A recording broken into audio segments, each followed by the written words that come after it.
जी अस्सलाम वालेकुम। अभी हम अपना सेशन कंटिन्यू अभी शुरू करते हैं। पहले हम एसएसटी के इंटरव्यू में जो सवालात पूछे गए हैं हम उनको देखते हैं। अक्सर उसको ना प्रेस करें स्क्रीन को।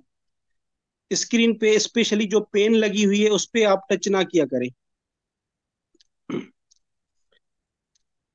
तो जो एसपीएससी का पैनल होता है ना, उस एसपीएससी के पैनल में कुछ एसपीएससी के अपने मेंबर्स होते हैं और कुछ वो लोग जो है बाहर से हायर करते हैं।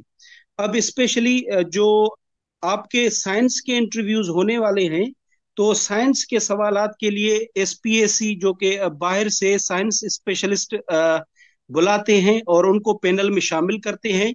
लेकिन उनके साथ एसपीएससी के खुद के मेंबर्स भी बैठे हुए होते हैं। और जो जनरल वाले हैं, जनरल वाले में वो किसी को बाहर से नहीं कॉल करते, लेकिन वो अ, खुद ही ले लेते हैं, क्योंकि वो जनरल के जो भी सब्जेक्ट्स हैं उनमें वो एक्सपर्ट होते हैं। अब एसपीएससी के जो मेंबर्स हैं, हम उनकी मेंटलिटी, उनकी इंक्लाइनेशन, उनकी माइंड से वेल अवेयर है कि वो किस किस तरह से सवालात आपसे पूछ सकते हैं। अगर कोई एसपीएससी का बंदा, मोस्टली जनरल कैटेगरी में तो हैं ही एसपीएससी के मेंबर्स हैं, तो इनशाला हम ऐसी चीजें आपको पढ़ाएंगे जो कि आपसे इंटरव्यू में वहां पे पूछी जाएंगी और फायदा होगा। अब साइंस कैटेगरी वाले लोगों से, कैंडिडेट से, जो पैनल होगा, जो इंटरव्यू लेगा, उसमें भी जो जनरल नॉलेज के सवाल करेंगे वो एसपीएससी के मेंबर ही करेंगे। कोई साइंस का स्पेशलिस्ट टीचर इनसे जनरल नॉलेज का सवाल नहीं करेगा। और एसपीएससी के जो मेंबर्स हैं उनकी हमारे पास एक हिस्ट्री है। हम बहुत पहले से उनको जज करते आ रहे हैं कि किस तरह के वो सवालात करते हैं। चले अभी हम क्लास शुरू करते हैं। पहले पार्ट में हम पढ़ेंगे एसएसटी इंटरव्यू क्वेश्चन, जो कि जीके के सवालात जो पूछे गए हैं। उसके बाद हम इस्लामियात को शुरू करेंगे एज अ सब्जेक्ट। एक कैंडिडेट से पूछा गया कि ब्राजील का कैपिटल क्या है। अब ब्राजील का कैपिटल है ब्रसीलिया, ये लिखा हुआ है ब्रसीलिया, मैंने लिखा। मैंने इसके साथ अभी एक्स्ट्रा इंफॉर्मेशन दे दी है ताकि आप लोगों को उसका पता होना चाहिए। हो सकता है कि आपसे ऐसे पूछे कि जनाब हमें बताइए कि ब्राजील जो है वो किस कॉन्टिनेंट में है, तो उसकी लोकेशन बताएं। अक्सर ये पूछते हैं ना, ये अक्सर लोकेशन पूछते हैं, पेरू की लोकेशन बताएं कहाँ पे है। तो ये चीजें आपने नोट करनी है। साउथ अमेरिका में है ब्राजील, और इसकी करेंसी रियल है। अब ये साउथ अमेरिका की कंट्रीज हैं, कुछ देख लें। ब्राजील है, वेनेजुएला है, कोलंबिया है, इक्वाडोर, चिली, अर्जेंटीना, यूरुग्वाय, पेरू। और इनके कैपिटल भी Caracas, Bogota, Quito, Santiago, Brunner's air, और मोंटेरिगो, मोंटेरिडो। तो ये चीजें भी मैंने इसकी लिखी है, और साथ ही जो रेड पेन में मैंने लिखा है ये इनकी करेंसीज हैं। अब ऑब्जर्व करें कि पेसो कितनी की कंट्रीज है, कितनी की करेंसी है। कोलंबिया की पेसो है, चिली की पेसो है, अर्जेंटीनिया की, और यूरुग्वाय की। ये चार कंट्रीज ऐसी हैं जिनका पेसो जो है वो एज अ करेंसी है वहां पे, साउथ अमेरिका की। चले आगे देखते हैं कुछ। ये अब मैप देख लें आप एशिया का। ये सारे कॉन्टिनेंट्स जो भी हैं, ये एशिया है, ये एशिया है, ठीक है। और उसके साथ ही ये यूरोप का, ये अफ्रीका, नॉर्थ। अच्छा जी, आप बीच में सवाल करेंगे ना, तो एक मिनट।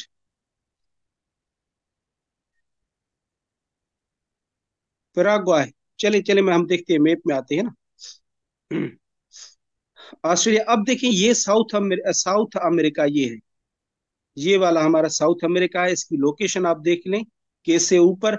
अच्छा, आपको ना एक मैप की कैसे, डायरेक्शंस का कैसे पता चले कि आप किसी भी जगह पे मैप को देख रहे हैं। तो डायरेक्शन जानना बहुत इंपॉर्टेंट है अगर आप वर्ल्ड की मैप की स्टडी कर रहे हैं। तो इसका मैं एक इजी तरीका बताता हूँ। जिस भी लोकेशन पे जिस भी लोकेशन पे आपकी नजरें टिकें, उससे नीचे जो होता है वो साउथ होता है। उससे नीचे क्या होता है? साउथ होता है। जिस भी जगह पे, जिस भी लोकेशन पे आपकी नजरें टिकें, उससे नीचे साउथ होता है, उसके ऊपर नॉर्थ होता है। ठीक है, नॉर्थ होता है।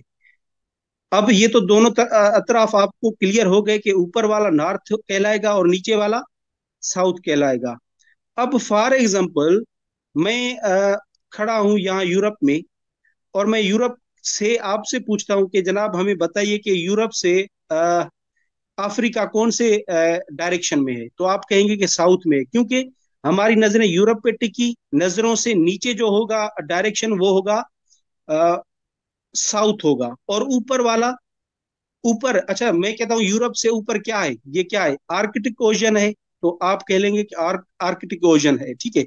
मैं कहता हूँ अच्छा, दो दो डायरेक्शंस तो हमारे हो गए, अब रह गए दो, तो उन दो के लिए ये है कि जहां पे आपकी नजर टिकी, फॉर एग्जांपल ये है, उसके बाद आपने वेस्ट की स्पेल जस्ट जो ना याद करनी है, वेस्ट की स्पेल क्या है, WEST, ये हो गया वेस्ट। अब ST को निकाल लें, ST निकल गए, अब क्या बच गया, WE, तो W को इस तरफ ले जाएं, E को इस तरफ ले जाएं, यानी कि इस तरफ वाला जो भी डायरेक्शन होगा वो वेस्ट होगा, वो क्या होगा, वेस्ट होगा। इस तरफ वाला डायरेक्शन क्या होगा, वो ईस्ट होगा, ठीक है, ईस्ट ईस्ट कहलाएगा। तो पहले हमने दो साउथ और नॉर्थ को समझा, अब हमने वेस्ट और ईस्ट का डायरेक्शन समझ लिया। अब देखें हम जो एशिया में रहते हैं, आपने एक ट्रम देखा होगा कि ये सारी साजिश जो है ना वेस्ट वालों की है। कभी आपने ये जानने की कोशिश की है कि जब ये कहते हैं कि ये सारी साजिश वेस्ट वालों की है, तो ये वेस्ट में कौन है, अब ये एशिया हो गया। अब देखें वेस्ट वेस्ट इस तरफ तो नहीं होगा ना, इस तरफ तो ईस्ट है, हमने अभी अभी सीखा, तो इस तरफ वेस्ट है, यानी कि यूरोप वाले सारे कंट्रीज, उनको हम वेस्टर्न कंट्रीज कहेंगे। ये अमेरिकन कंट्रीज, इनको भी हम वेस्टर्न कंट्रीज कह लेंगे। तो ये डायरेक्शन के हिसाब से ना ये रखी गई है। और उसके बाद मिडिल ईस्ट, साउथ एशिया, इनको भी हम बारी बारी आहिस्ता आहिस्ता से पढ़ेंगे। अभी हमने देखा कि साउथ अमेरिका, अब देखें हम लकीर बनाएं, तो ये देखिए ये नीचे का हिस्सा आता है, इसलिए इसको साउथ अमेरिका कहा जाता है, ये ऊपर है साउथ के डायरेक्शन में है, इसलिए इसे नॉर्थ के डायरेक्शन में है, तो इसलिए इसको नॉर्थ अमेरिका कहा जाता है। उसके बाद आप ये देखें, ये है हमारा साउथ एशिया का, जो ना south Asia, sorry, south America का मैप है। ये कंट्रीज आप देख लें। अब इसमें से ऑब्जर्व करें कि सबसे बड़ी कंट्रीज एरिया वाइज कौन सी है साउथ अमेरिका की, तो ब्राजील है, ये ब्राजील आपको नजर आ रहा है। और अगर पूछें कि जो लॉन्ग स्ट्रिप की तरह एक मैप है साउथ अमेरिका में, वो कौन सी है, तो ये देखें, ये चिली, चिली का पूछा भी है किसी इंटरव्यू में, सवाल भी पूछा है, उसका कोई कैपिटल वगैरह पूछा है। तो आप देखिए एक पट्टी है साइड में। अच्छा, अ, अब डायरेक्शन में अगर आ जाए, हम कहेंगे चिली जो है अर्जेंटीना से किस डायरेक्शन में है, तो आप क्या कहेंगे, अब आपकी नजरें जो है अर्जेंटीना पे टिकेंगी, और इस साइड वाला क्या होगा, ये वेस्ट होगा, तो आप कहेंगे कि जनाब जो चिली है वो अर्जेंटीना के वेस्ट में है। और अर्जेंटीना के नॉर्थ में कौन सा कंट्री है, तो बोलेविया है, और ये पेराग्वे है, पेरागे, ठीक है। अ, तो चले आगे चलते हैं। हमें ये पता चल गया इसमें से कि ब्राजील जो है वो बिगेस्ट एरिया वाइज कंट्री है। और उसके बाद स्मॉलेस्ट कंट्री कौन सा है साउथ अमेरिका को, तो ये सुरीनेम है, ये सुरीनेम जो है ये स्मॉलेस्ट कंट्री है साउथ अमेरिका का। अब आपके लिए एक असाइनमेंट है, क्योंकि मैं जब भी आपको पढ़ाऊंगा तो उसमें मैं असाइनमेंट्स देता हूँ, थोड़ी छोटी छोटी असाइनमेंट्स होती है, इतनी ज्यादा नहीं होती। आपने वो क्लास के बाद ही गूगल करनी है। आपने सर्च करना है कि साउथ अमेरिका का पॉपुलेशन वाइज सबसे बड़ा कंट्री कौन है, कौन सा है, और स्मॉलेस्ट पॉपुलेशन वाइज कौन सा कंट्री है, ये आपकी असाइनमेंट है। आगे चलते हैं। अब आप अंदाजा लगाएं कि किस तरह से एक चीजों को हम डिस्कस करें। हमारी जो कोशिश होगी कि आपकी अंडरस्टैंडिंग बनाए उन सवाल से, कोई रट्टाफिकेशन ना हो, ताकि आप हर तरह से उस सवाल को कोप कर सकें, उसको रिप्लाई कर सकें, और एक सेटिस्फैक्ट्री जो आंसर है उसको दे सकेंगे। आपका कॉन्फिडेंस तभी आता है जब आपके पास नॉलेज होती है। अगर किसी बंदे के पास नॉलेज नहीं होगी तो उसका कॉन्फिडेंस इतना नहीं जो ना बूस्ट होगा। नॉलेज आएगी आपको जब आप हर तरह से किसी टॉपिक के लिए प्रिपेयर होंगे, तो फिर जो ना वो आएगी। उसके बाद जालियांवाला बाग मैस्केयर जो है, मसाकेयर, उसके बारे में भी पूछा गया। एक्चुअली इससे पहले ये आप जनरल कैटेगरी वाले कैंडिडेट्स डिटेल में आप ये पढ़ेंगे टॉपिक, जालियांवाला बाग मैसाकेर डिटेल में पढ़ेंगे। नदीम असगर शेख आपको ये पढ़ाएंगे, बहुत अच्छा पढ़ाते हैं। तो उस वहां पे भी इसका जिक्र होगा। लेकिन मैं एक बात बता दूं कि इससे पहले रौवलत एक्ट आया था। रौवलत एक्ट की वजह से मुसलमान जो कि फ्रीडम फाइटर्स थे, आजादी की बात करते थे, उनकी जो वो थी फ्रीडम था, उनको खत्म करने की कोशिश की गई थी रौवलत एक्ट में, कि बंदा इनको अरेस्ट करें और इनका ट्रायल भी ना चलाएं, बस उनको डायरेक्ट सजाएं दें। तो बहुत सारे पॉलिटिशियन जो थे वो अरेस्ट होने लगे थे, उनको अरेस्टेड किया गया था। गांधी को पंजाब में एंट्री से जो है ना वो उसको बैन कर दिया गया था। तो एक बड़े किस्म के जो हालात हैं वो इस पीरियड में।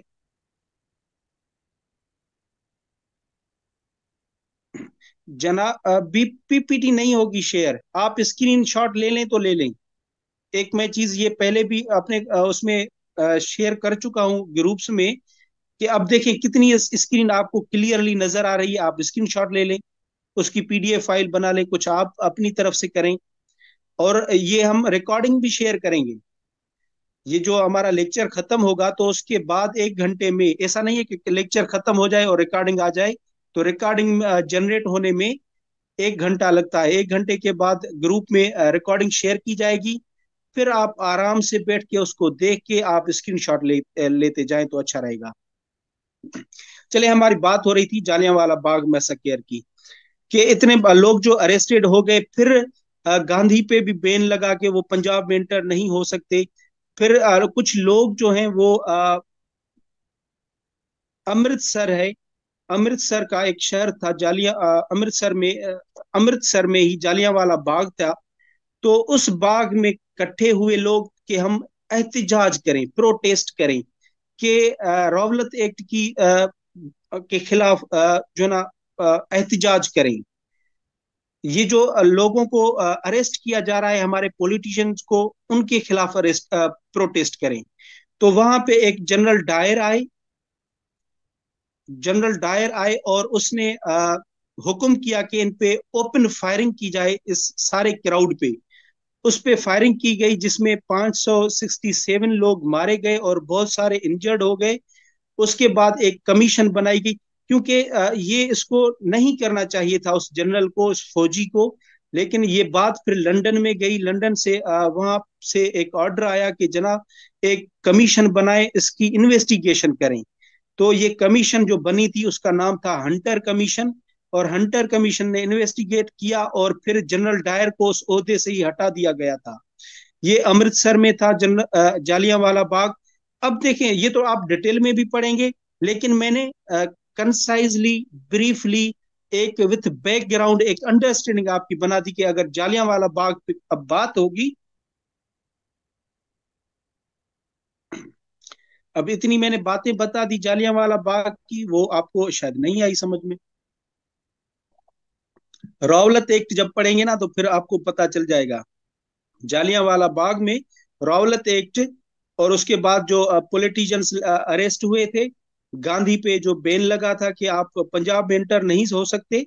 तो चले रिकॉर्डिंग सुन लेंगे ना तो ये प्रॉपरली आपको समझ में आ जाएगा। उसके बाद कांग्रेस कांग्रेस का अब आगे हम डिटेल में कांग्रेस को पढ़ेंगे, इसलिए मैंने इसको इतना ब्रीफली लिखा है अभी। तो कांग्रेस जो कि बना था, वो 18, उसे कैंडिडेट से पूछा गया कि कांग्रेस कब बनी थी। 1885 में, 1885 में कांग्रेस बनी थी। और ऑक्टाविन ह्यूम, ए ओ ह्यूम जिसे हम कहते हैं। अच्छा अच्छा अच्छा, मैं एक चीज बता दूं, एक चीज। भाई मैं साइंस का बंदा नहीं हूं, मैं हूं सीएसएस का बंदा हूं, ठीक है। तो सीएसएस के सब्जेक्ट्स हम पढ़ाते हैं। साइंस के जो भी सवालात हैं ना, वो साइंस वाले जो टीचर दो हैं, उनको मैं कहता हूं कि वो अपने लेक्चर में लास्ट में 10-10 एमसीक्यूज, 10-10 क्वेश्चंस जो कि इंटरव्यूज में पूछे गए हैं, तो बल्कि उन्होंने अपना ये स्ट्रेटेजी बना ली है कि वो आपको वो सॉल्व करवाएंगे। साइंस के क्वेश्चंस साइंस के टीचर्स आपको कवर करवाएंगे, जनरल नॉलेज के क्वेश्चंस हम करवाएंगे। तो कांग्रेस कांग्रेस ने 1885 में बनी, ठीक है। ए ओ ह्यूम ने बनाई, ये ब्रिटिश रिटायर्ड ऑफिसर था इसने। अब ये इनके लिए जो जनरल कैटेगरी के हैं कि जब कांग्रेस बनी थी तो उस वक्त इंडिया का वाइस रॉय कौन था। तो ये आपने थोड़ी थोड़ी चीजें मैं देता हूं, इसमें इंक्लूड नहीं करता इसलिए कि आप थोड़ा बुक बहुत खुद भी जो ना गूगल करें। अच्छा, क्या ऑब्जेक्टिव क्या था कांग्रेस का। अब जब कांग्रेस की बात आई है तो हम उसको थोड़ा सा डिटेल में देखते हैं। जनाब, कांग्रेस पहले तो कांग्रेस जिसने बनाई थी वो था ब्रिटिश था। अब बंदे गोरे ने बनाई, अंग्रेज था, और इस पे हुकूमत करने लगे हिंदू। यार बड़ी अजीब बात है। ये ये जो इसमें हेजमनी जो क्रिएट हो गई थी, जो इसको डोमिनेट कर रहे थे वो हिंदूज थे। पहले ये बनी थी कि जो इंडियन पार्टिसिपेशन है, ब्रिटिश कॉलोनियल एडमिनिस्ट्रेशन, उसको प्रमोट किया जाए। देखें अब ब्रिटिश वालों ने कब जो है अपनी गवर्नमेंट बनाई थी इंडिया में, चले वो कमेंट्स में मुझे बताइए। अंग्रेजों ने इंडिया पे, सब कॉन्टिनेंट पे ऑफिशियली हुकूमत कौन से ईयर में बनाई थी, जल्दी से मुझे कमेंट्स में बताएं।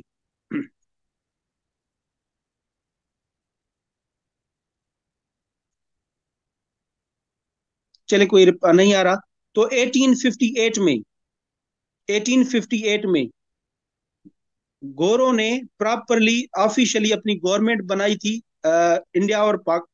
1857 में हुई थी जंग, जो कि वार ऑफ इंडिपेंडेंस हुई थी, उसके एक साल बाद प्रॉपरली जो है उनके कंट्रोल में आ गया था। तो पहले तो उसने हुकूमत की वो आ, अपनी जो है ना एडमिनिस्ट्रेशन बनाने लगे। फिर 1885 में ये कांग्रेस बनी। कांग्रेस का मकसद ये था कि जो इंडिया के लोग हैं, अब हम उनको प्रोमोट किया जाए, कि उनको जॉब्स में जो ना वो लिया जाए, एडमिनिस्ट्रेटिव जॉब्स उनको दी जाएं। एडमिनिस्ट्रेटिव जॉब्स में गोरों के साथ मिलकर जो है ना ये जो सब कॉन्टिनेंट है उसको चलाएं। ये इसका मकसद था। लेकिन बाद में इसका मकसद चेंज हुआ जब ये हिंदूज की डोमिनेंसी में आई, तो फिर ये बन गई transformer towards nationalist movement for independence. फिर ये आजादी का इन्होंने नारा लगाया और आजादी के लिए इन्होंने कोशिशें की। ये था ऑब्जेक्टिव था कांग्रेस का। अब नोटेबल लीडर्स उनके कौन कौन से हैं। 1857 नहीं, ऑफिशियली 1857 में नहीं था। ऑफिशियली जो बनी थी उनकी गवर्नमेंट वो थी 1858 में। वोमेश चंद्रा बनर्जी, ये इसका फर्स्ट प्रेसिडेंट था कांग्रेस का। Annie Besant first female president थी। आपका फर्स्ट प्रेसिडेंट के बारे में पूछा जा सकता है इंटरव्यू में कि कांग्रेस का first, who was the first president of in all India national Congress. तो वोमेश चंद्रा बनर्जी थे। एनी बेसेंट उनकी फर्स्ट फीमेल प्रेसिडेंट थी। और गांधी जो थे, गांधी ये भी इनका फेमस जो है ना पॉलिटिकल पर्सनैलिटी रही है कांग्रेस की। अब सवाल एक दो तीन नहीं, चार बार मुख्तलिफ कैंडिडेट से पूछा गया है इंटरव्यू में कि जनाब गांधी का ओरिजिनल नेम बताएं। गांधी का दो दो सवाल गांधी से पूछे गए हैं, एक तो ओरिजिनल नेम, और दूसरा उनको किसने कत्ल किया था गांधी को। तो इसका ओरिजिनल नाम जो है वो मोहनदास करमचंद गांधी है। मोहनदास करमचंद गांधी। और नाथूराम विनायक गॉडसे, ये बंदा था जिसने गांधी को कत्ल किया था। कब कत्ल किया था? जनवरी 30, 1948 को, for his tolerance for Muslim appeasement policies. अब इसको इसलिए मारा गया, इसलिए कत्ल किया गया गांधी को, कि ये मुसलमान जो कि पाकिस्तान जब बना था उनके लिए ये दिल में जो थी ना फीलिंग्स बहुत अच्छी थी। और जो डिस्ट्रीब्यूशन ऑफ असेट्स हुआ था कि सेंट्रल बैंक से आप इतने पैसे पाकिस्तान को देंगे, इतने इंडिया से इंडिया को देंगे, तो उसमें भी जो पाकिस्तान का शेयर आया था उसका भी पैसा उन्होंने पूरा नहीं दिया था पाकिस्तान को। अब तक इंडिया हमारी मकरूज है। तो इन सारी नाइंसाफियों के लिए ये इसने प्रोटेस्ट किए थे इंडिया में कि आप ये मुसलमानों के साथ नाइंसाफी कर रहे हैं, उनको वो चीज जो ड्यू शेयर है वो उनको दे दें। तो इसीलिए उनके जो वहाँ के हिंदूज थे वो मुखालिफ हो गए थे, तो इसलिए उसको कत्ल भी किया गया था। उसके बाद मौलाना अब्दुल कलाम आजाद, ये भी पूछा गया है कि who was Maulana Abdul Kalam Azad, SPSC में किसी मेंबर ने पूछा है। तो ये इंडियन नेशनल कांग्रेस का प्रेसिडेंट था जब इंडिपेंडेंस हुई। ये था मुसलमान, मुसलमान ही था, लेकिन ये मुस्लिम लीग का बंदा नहीं था, ये नोट कीजिएगा। ये कांग्रेस का बंदा था, और जब आजादी हुई थी, पाकिस्तान आजाद हुआ था, तब भी ये कांग्रेस का प्रेसिडेंट था उस वक्त। मुस्लिम लीग के बारे में पूछा गया। हाँ बापू, सही सही सही। मैंने वो मुन्ना मुन्ना भाई एमबीबीएस में सुना था। चले, मुस्लिम लीग जो है, ऑल इंडिया मुस्लिम लीग 30 दिसंबर 1906 पे बनी, ढाका में बनी। अब मुस्लिम लीग पे आगे मैं इस पे फुल डिटेल में बात करूंगा। बहुत इंटरेस्टिंग है इसकी स्टोरी भी, बहुत इंटरेस्टिंग है। तो इसलिए मैंने इसकी डिटेल यहाँ पे नहीं दी है। उसके बाद पूछा गया वेयर इज टेक्सिला, टेक्सिला कहाँ पे है। तो टेक्सिला जो के 30 kilometre to the north west of Islamabad है। अब चले, नहीं डिस्कस करते, कोई और बात जहन में आ रही थी। ये टेक्सिला जो है रावलपिंडी डिस्ट्रिक्ट में आता है, और it was the capital of Gandhara civilisation. ये भी सवाल पूछते हैं कि टेक्सिला जो सिटी है वो कौन सी सिविलाइजेशन से रिलेटेड है, उनमें से है। तो ये गंधारा सिविलाइजेशन जो है उसमें से। It became UNESCO world heritage site in 1980। UNESCO की एक लिस्ट होती है जिसमें हेरिटेज साइट्स को वो इंक्लूड करते हैं। तो ये हमारा जो प्लेस है, हिस्टोरिक प्लेस है, उसको 1980 में यूनेस्को ने। अच्छा, यूनेस्को का फुल फॉर्म क्या है, ये भी आपकी असाइनमेंट है। उसके बाद सवाल पूछा गया where is salt mines in Pakistan. Pakistan में साल्ट माइंस कहाँ पे है। साल्ट माइन का जस्ट पूछा गया, तो साल्ट माइन जो है वो खेवड़ा में है, खेवड़ा में, ठीक है। जब आप उनको खेवड़ा कहेंगे तो आपसे पूछेंगे कि खेवड़ा कौन सी डिस्ट्रिक्ट में है।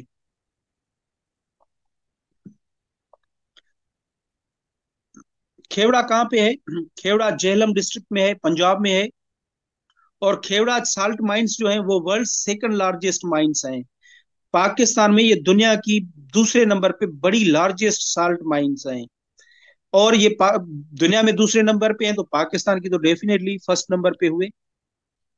उसके बाद कुछ पूछा गया कि बलूचिस्तान के पोर्ट्स बताएं कोई भी, जो कि दो तीन का उन्होंने पूछा था कि बलूचिस्तान में जो पोर्ट्स हैं उनके नेम्स बताएं।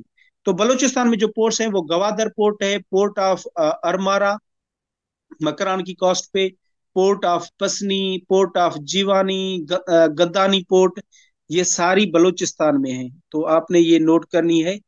5 पोर्ट्स उन्होंने, दो तीन पूछे थे शायद, ये मैंने 5 लिख दिए। उसके बाद एक बहुत ही फेवराइट जो, हाँ ठीक है जबरदस्त। लेकिन मैंने तो 5 बताए इसमें। आयत ए कुतुब, टोटल 4 हैं। छोटी मोटी भी मैंने इंक्लूड की होगी ना, आपने बड़ी बड़ी मेंशन की है तो मैंने छोटी की है। ये पोर्ट ऑफ अरमारा। आयत कुतुब उनका जो है ना पसंद का है, जबरदस्त। थ्री थ्री सन में है, 3 चलें। अब कैरी ऑन करते हैं। आयत कुतुब एसपीएससी के मेंबर्स का ये बहुत इंटरेस्टिंग जो है ना क्वेश्चन है। ये हर बार मोस्टली पूछते हैं हर एक से। आयत कुतुब क्या है। अब देखिए, जो सूरह आल इमरान की 154 आयत है उसको कहा जाता है आयत कुतुब। और ये एक वजीफे के तौर पे पढ़ी जाती है। अब वजीफा किस लिए, कि protection from super natural forces. जैसे हम कहते हैं कि इसको जिन लग गया है, ये इसको जिन डराते हैं, तो इस वगैरह से जो नेचुरल सुपर नेचुरल फोर्सेस हैं उनके प्रोटेक्शन के लिए इसको रिसाइट किया जाता है। For curing disease like cancer, cancer के इलाज के लिए भी उसकी रिसाइटेशन की जाती है। लिप्रोसी जो मिर्गी होती है उसके लिए भी, स्किन डिजीजेस, हेडेक, इसके लिए भी। और फॉर सिक्योरिटी फ्रॉम एनिमीज, दुश्मनों से सिक्योरिटी हासिल करने के लिए भी पढ़ी जाती है। For desired wishes and purpose, यानी कि इसका मल्टीपर्पज जो है ना, मल्टीपर्पज वजीफा है इसका, उसके लिए ये पढ़ी जाती है। ये आपसे पूछ सकते हैं कौन सी वर्ष को सूरह आल इमरान की, ये मैंने लिखा जो है सूरह आल इमरान की 154 आयत, वर्ष नंबर 154 सूरह आल इमरान। आगे चलते हैं। उसके बाद पूछा गया कि लॉन्गेस्ट सूरा कौन सी है। लॉन्गेस्ट सूरा सूरह बकरा है, 2/3 ऑफ होली कुरान जिस पे मुश्तमिल है। बकरा का मतलब है काउ, और टोटल वर्सेस हैं। अब पूछा तो ये गया कि लॉन्गेस्ट सूरा कौन सी है, लेकिन मैंने एक्स्ट्रा इंफॉर्मेशन दी है। टोटल जो आयात हैं 286 हैं। इस अब इसमें हिस्टोरी ऑफ हजरत मूसा, हजरत इब्राहिम और दूसरी अंबिया किराम की स्टोरीज भी हैं।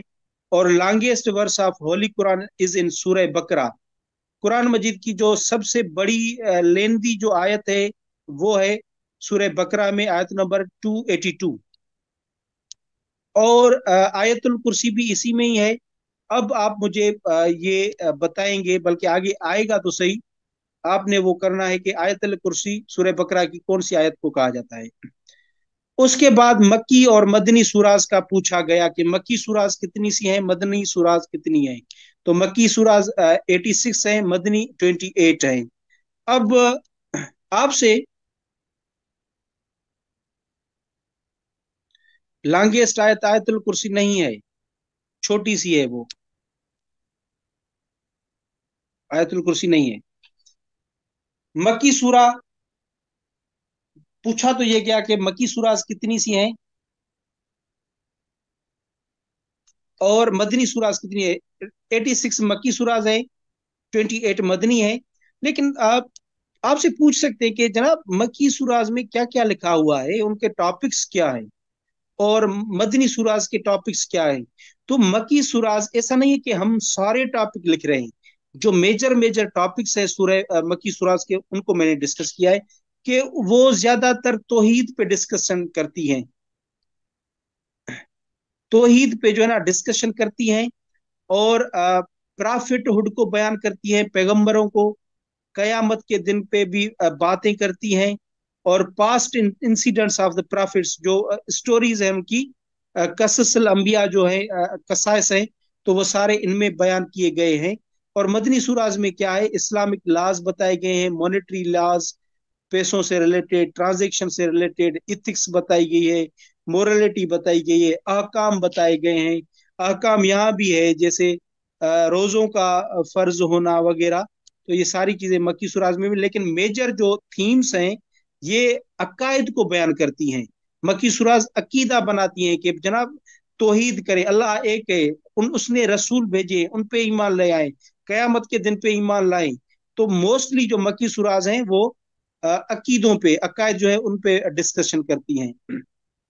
आज का जो लास्ट सवाल है, उसके बाद साइंस कैटेगरी के कैंडिडेट्स जा सकते हैं। वो है full form of DC in Washington DC.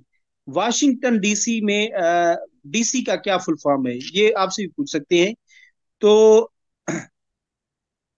Wash DC District of Columbia, DC stand for District of Colombia.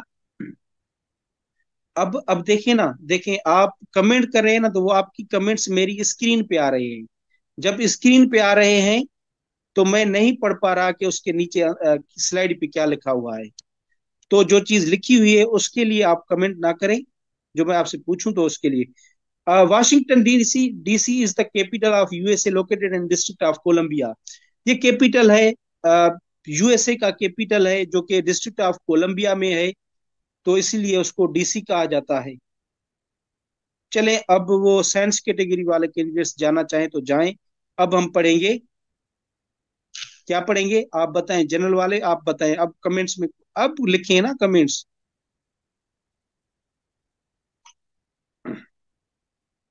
Islamic study.